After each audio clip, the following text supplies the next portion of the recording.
Ang Russian-American vlogger na ginawang content ang pangaharas sa ilang Pilipino, idiniklarang undesirable alien ng Bureau of Immigration. Ang patong-patong na kaso, haharapin ng vlogger ayon sa DILG. Ang detalye sa balitang pambansa ni Ryan Lisigas ng PTV Manila. Ryan. Tama ka dyan, Alan. Patong-patong na kaso nga ang kinakaharap ng Russian-American vlogger na si Vitaly Zorovetsky.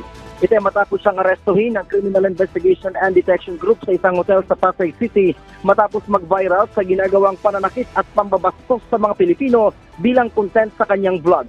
Ayon kay DILG Secretary John Vic Remulla, 5 kaso ang naisampanan laban sa dayuhang vlogger. Dahil dito, hindi na muna ipoproseso ang deportation laban kay Zorovetsky. Kailangan daw kasi muna niyang harapin ang mga kaso na naisampal laban sa kanya. Habang gumugulong ang kaso ni Zorovetsky, ay mananatili muna ito sa pasilidad ng Bureau of Immigration. Tiniyak din ni Remulla na walang magiging special treatment sa dayuhang vlogger. Narito pakinggan natin ang bahagi ng pahayag ni Secretary Remulla.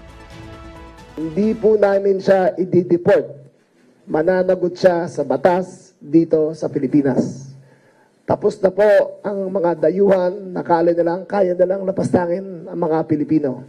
Ito'y ehemplo na seryoso tayo na sa sariling bayan natin, hindi tayo magpapabasa sa kanila.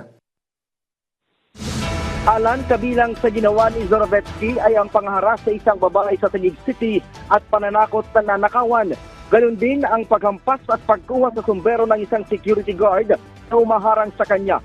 Meron ding restaurant na kinuhanan nito ng electric fan at inuwi sa hotel na kanyang tinutuluyan.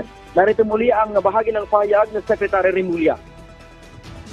Ang tawag dyan, content. Content. Pinapakita niya pagka niya para pagkakitaan.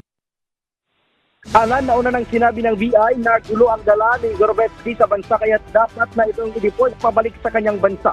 Marso 26 nang dumating sa bansa ang vlogger. Idiniklara rin siyang undesirable alien ng Bureau of Immigration. Yan na muna pinakuling update mula dito sa Campo Crame. Balik sa iyo, Alan. Maraming salamat, Ryan Lisigas ng PTV.